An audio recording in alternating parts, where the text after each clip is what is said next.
Halo, nama saya Daryl. Selamat datang kembali di Cinezaga. Cinezaga adalah ekstrakurikuler sama Gonzaga yang mempelajari tentang sinema, atau dalam bahasa yang lebih umum, film. Apa kamu suka nonton film? Kita akan belajar tentang film dibantu oleh asisten virtual saya, Rachel. Yuk, kita mulai!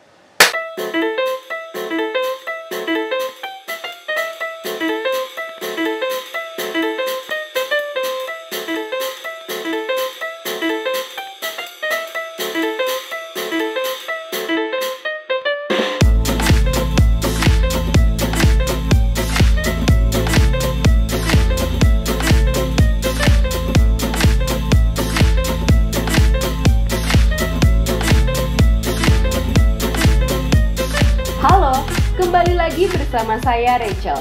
Pada episode sebelumnya, kita telah mulai mempelajari tentang aspek dalam film dan sinema yang membedakannya dengan medium seni visual lain seperti lukisan atau fotografi. Yap, kita masih akan mempelajari tentang editing. Masih ingat kan apa itu editing? Nah, kita masih akan melanjutkan pembahasan tentang penggunaan transisi dalam editing. Sebelumnya, kita telah mempelajari dua bentuk transisi dasar dalam editing, yaitu cut dan dissolve.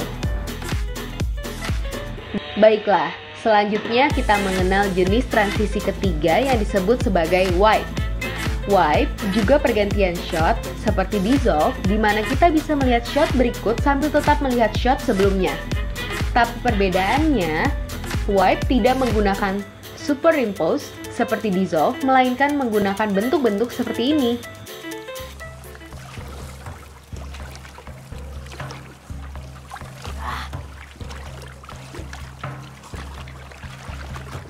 Ayo semangat. Ayo, cepat. Bambang, ada kilau-kilau di sana. Wipe bisa bergerak ke kiri, kanan, atas, bawah, dan lain sebagainya.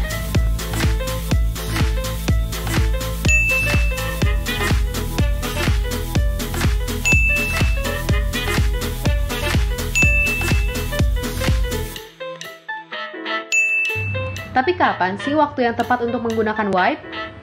Sama seperti dissolve, wipe dapat digunakan saat ada pergantian waktu dan ada pergantian lokasi atau tempat. Tapi berbedanya, wipe dapat digunakan saat tidak ada relasi yang kuat antara satu shot dengan shot lainnya.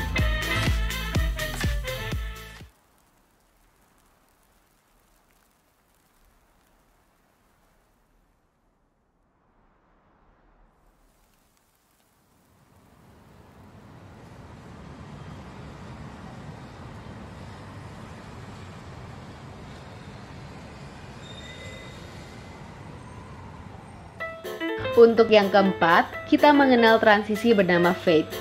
Ada dua jenis fade. Yang pertama fade in, di mana kita akan melihat sebuah layar yang gelap atau putih yang perlahan berganti menjadi gambar. Lalu yang kedua ada fade out, di mana gambar perlahan berganti menjadi layar gelap atau putih.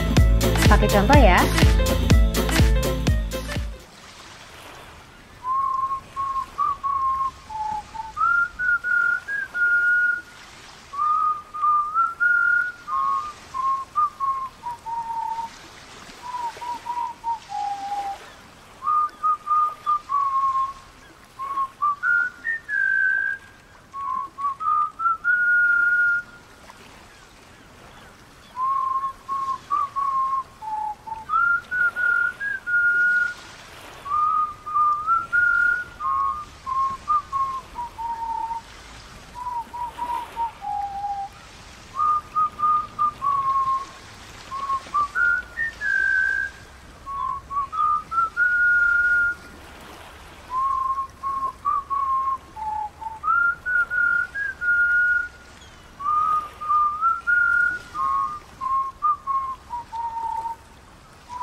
Fade ini biasanya digunakan di awal atau akhir film, atau bisa juga awal dan akhir babak dalam film. Nah, tapi bisa juga sih digunakan untuk pergantian waktu atau lokasi, seperti wipe dan dissolve. Kapan lo mau bohongin adek lu? Bohong yang palsu. Jaga mulut lu ya. Dan sekali-sekali lu hina kisah bapak dan ibu gua. Ya emang bener kan, bapak lu udah nggak ada, emak lu juga. Udah, Dasar pengkhianat, gua nggak perlu temen kayak lu. Emang bener kan, harta karun itu omong kosong.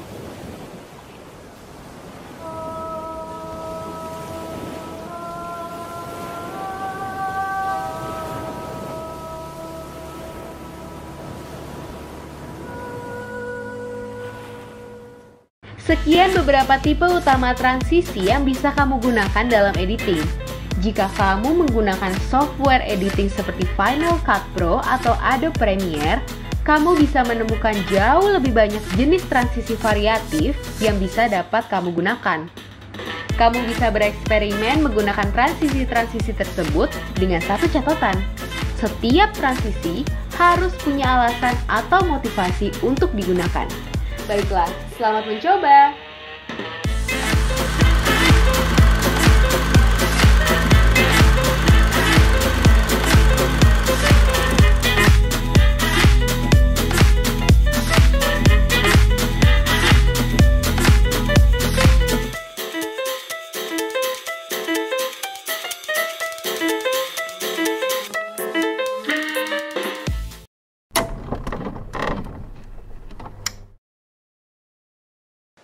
Halo, nama saya Daryl.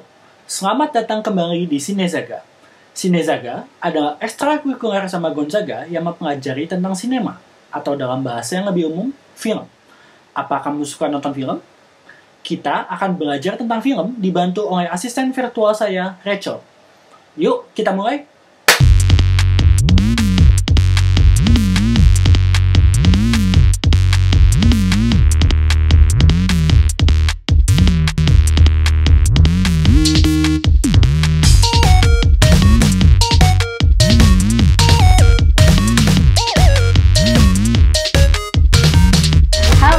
Berjumpa lagi bersama saya Rachel. Pada episode sebelumnya, kita telah membahas beberapa jenis transisi yang dapat digunakan untuk menyatukan shot-shot dalam editing. Kali ini saya akan memberikan beberapa tips mengenai bagaimana melakukan transisi dari salah satu buku dasar editing film, yaitu Grammar of the Edit by Roy Thompson dan Christopher Bowen. Kita mulai ya.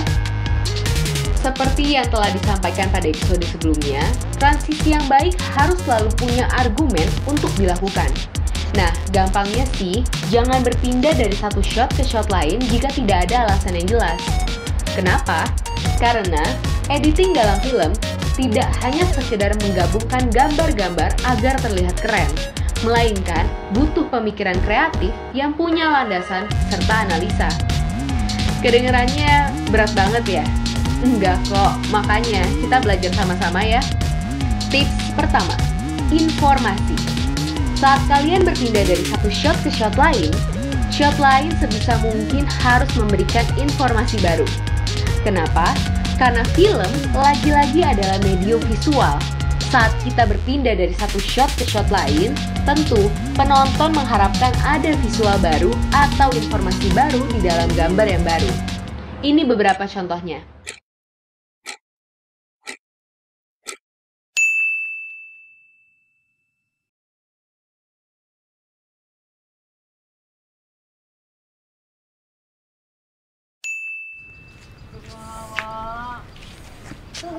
Coba lagi nih.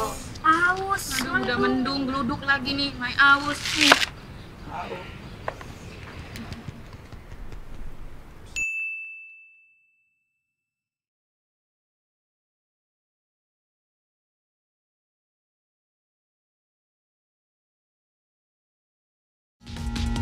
Beberapa hal yang bisa kalian tanyakan ke diri sendiri mengenai informasi saat mengedit adalah apa yang ingin penonton lihat selanjutnya, apa yang harus penonton lihat selanjutnya, apa yang tidak boleh penonton lihat selanjutnya, and last but not least, apa yang saya pikir penting untuk penonton lihat selanjutnya.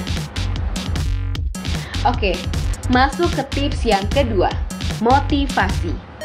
Tadi kan kita membicarakan bagaimana sebuah shot harus punya informasi baru juga. Tapi saat kita meninggalkan sebuah shot ke shot lain, harus ada motivasi untuk meninggalkan shot tersebut. Hal ini sesederhana contoh di bawah ini. Lu lemes amat sih, Wak. Gue liatin Wak dari tadi main gak fokus. Lu bongong-bongong ada apaan, Wak? Gini loh mainnya. Serangan kita 1000.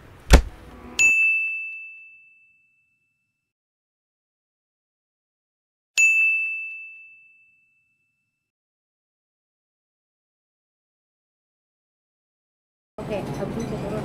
Kita pakai ribut.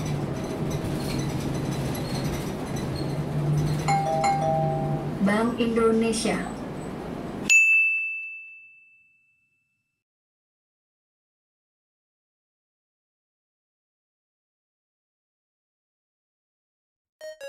Oke, kita telah mempelajari 2 tips atau faktor yang bisa teman-teman ingat saat akan melakukan transisi dalam editing. Eits, tapi belum selesai. Pada part berikutnya, kita akan mempelajari 2 tips lain yang bisa teman-teman ikuti agar bisa semakin kreatif dalam melakukan editing. Sampai jumpa di episode Sinezaga selanjutnya. Selamat berkarya dan selamat mencoba.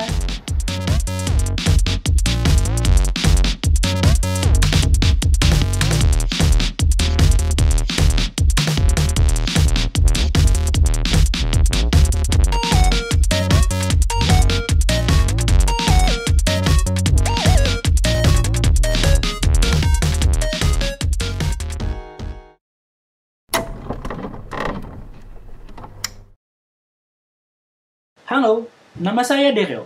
Selamat datang kembali di Sinezaga. Sinezaga adalah ekstrakurikuler sama Gonzaga yang mempelajari tentang sinema, atau dalam bahasa yang lebih umum, film. Apa kamu suka nonton film? Kita akan belajar tentang film dibantu oleh asisten virtual saya, Rachel. Yuk, kita mulai!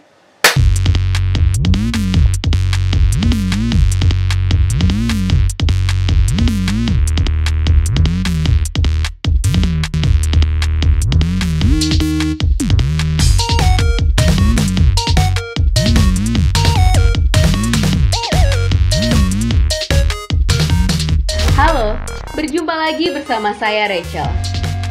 Pada episode sebelumnya, kita telah membahas 2 faktor atau tips yang dapat teman-teman pertimbangkan saat melakukan transisi dalam editing. Kali ini, kita masih akan melanjutkan pembahasan tersebut dengan mengulik 2 faktor lain. Masuk ke tips yang selanjutnya. Kamera angle. Dalam proses pembuatan film, ada yang kita kenal sebagai 30 degree rule. Apakah itu? Artinya, perlu perbedaan penempatan kamera lebih dari 30 derajat dari 2 buah shot agar perpindahan terasa halus. Nah, jadinya tidak akan tercipta rasa meloncat antara satu shot ke shot lainnya yang disebut sebagai jump cut. Kita lihat ya perbedaannya. Jangan suka berhenti di kiri, nanti kita angkat kayak bapak. Jangan kiri banget. Makanya Mata lu kemana sih? pilihan. Bisa nyupir ke situ. Kamu itu kok masih di sini aja, nggak ada Kenapa pendapat. berhenti di Terasa kan patahnya? Gimana? Jangan, kalian nggak lihat apa? Jalan itu terlalu seram. Mending kita lihat jalan biasa saja yuk. Iya sih, Wak. Tapi dengar-dengar di sini tuh ada penyihir, Wak. Penyihir? Iya, penyihir. Aku juga pernah dengar. Katanya penyihir itu pakai jubah hitam, badannya bongkok, membawa sapu, bisa terbang lagi. Ah, udah, bodo amat ya. Serius, Wak, kita lihat sini. Wah, serius, Wo. Wah, takut banget nih, Wak. Ya Allah. Serem banget. Wo, kita putar balik aja yuk, Wo. Apaan sih lu lebay amat, laki dikit.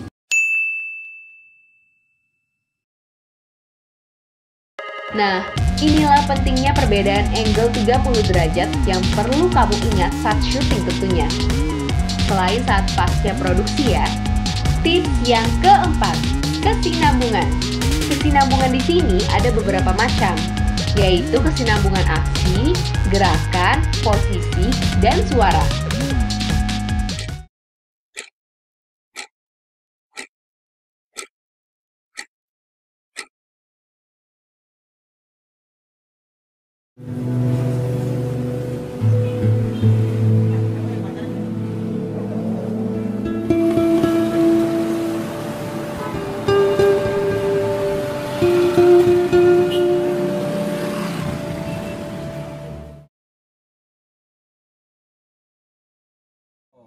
Mau kemana? Nyari cicak lagi? Enggak, cicaknya udah ketemu, tapi tinggal kucingnya belum. Mana ya? Pus, pus, pus, eong. Pus.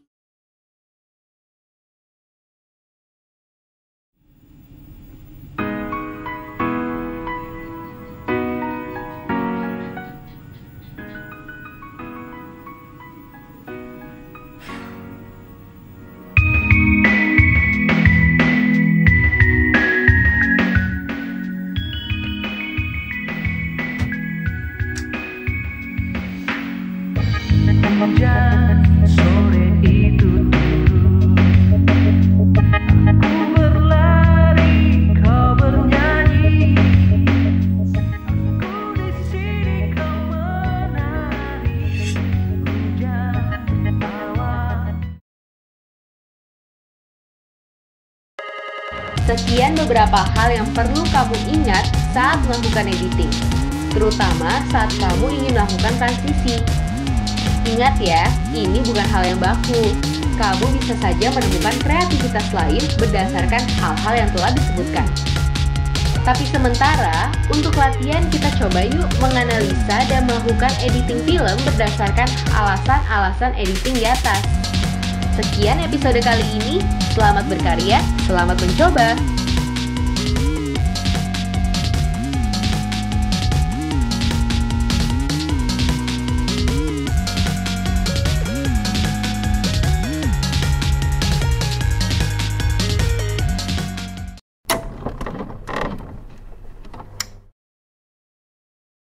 Halo, nama saya Daryl. Selamat datang kembali di Sinezaga. Sinezaga adalah ekstrakurikuler sama Gonzaga yang mempelajari tentang sinema, atau dalam bahasa yang lebih umum, film. Apa kamu suka nonton film? Kita akan belajar tentang film dibantu oleh asisten virtual saya, Rachel. Yuk, kita mulai!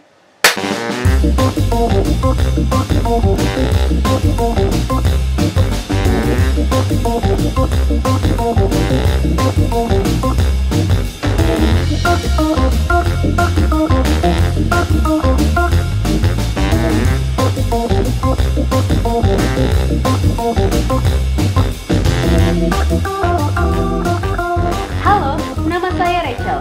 Selamat datang kembali di Sinezaga. Sebelumnya, kita telah mencoba berkenalan dengan bagaimana kita dapat membuat shot dan gerak kamera saat melakukan syuting. Dan juga, kita sempat mempelajari tentang bagaimana melakukan editing secara sederhana. Sekarang, kita akan bergeser sedikit belajar tentang elemen visual atau gambar dalam film. Kita mulai ya. Sekarang coba perhatikan gambar adegan dalam film ini.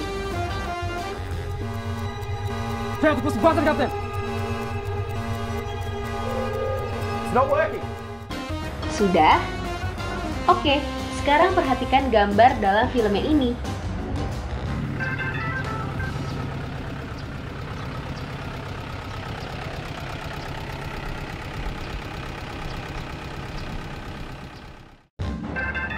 Sudah? Jangan capek dulu dong. Sekarang kita perhatikan gambar adegan filmnya ini nih.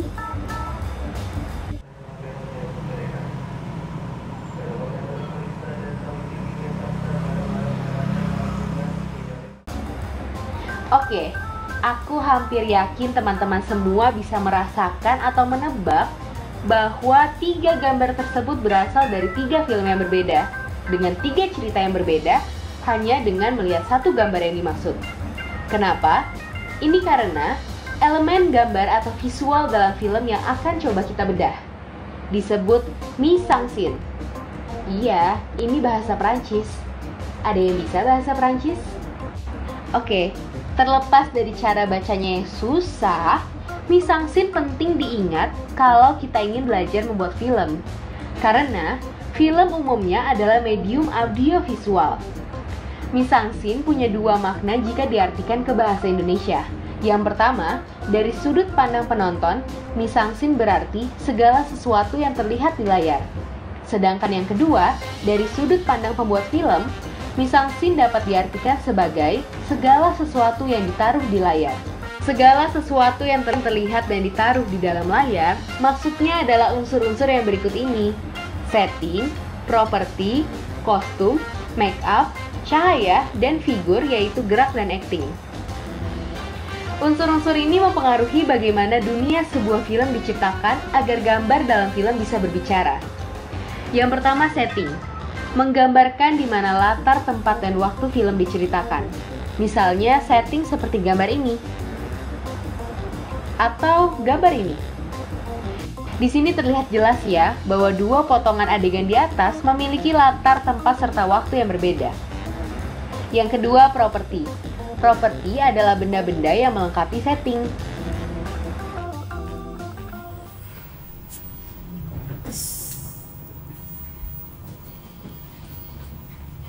Ibnu gimana?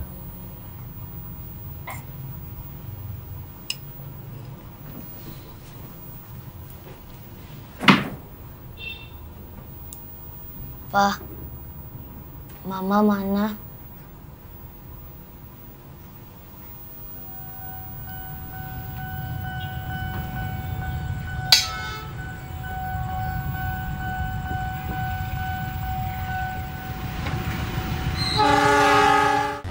Kostum adalah pakaian serta benda-benda yang melekat pada tokoh yang muncul di film. Jadi, kostum bukan hanya sekedar baju dan celana yang dipakai oleh tokoh ya. Yuk kita lihat contohnya. Wis aman kabeh, Bret. Baterai penuh, memori sudah siap tancap gas, coba dicek.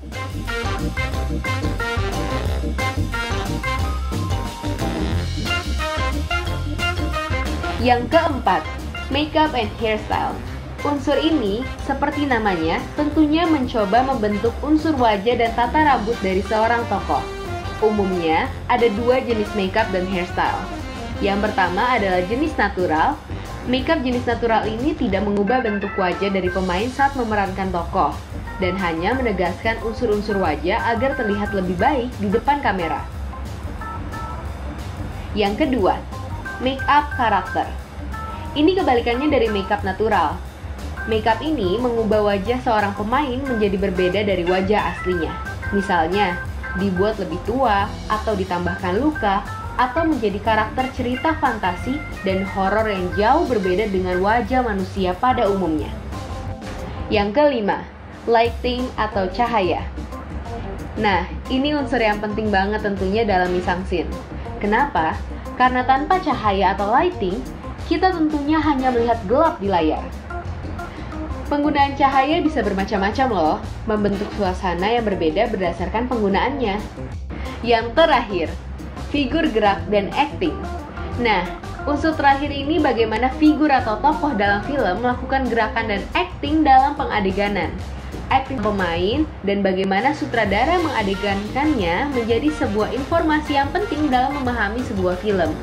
Hal ini termasuk gerak karakter ya. Gerakan-gerakan yang dilakukan oleh pemain bisa memberikan informasi kepada penonton secara visual terlebih dahulu sebelum menggunakan elemen suara seperti dialog. Nah, sekian adalah sedikit perkenalan kita terhadap unsur-unsur mise-en-scene. Sebagai latihan, cobalah tonton sebuah adegan dari film yang kalian suka dan cobalah analisa unsur-unsur mise-en-scene-nya secara singkat ya. Selamat mencoba! Oh,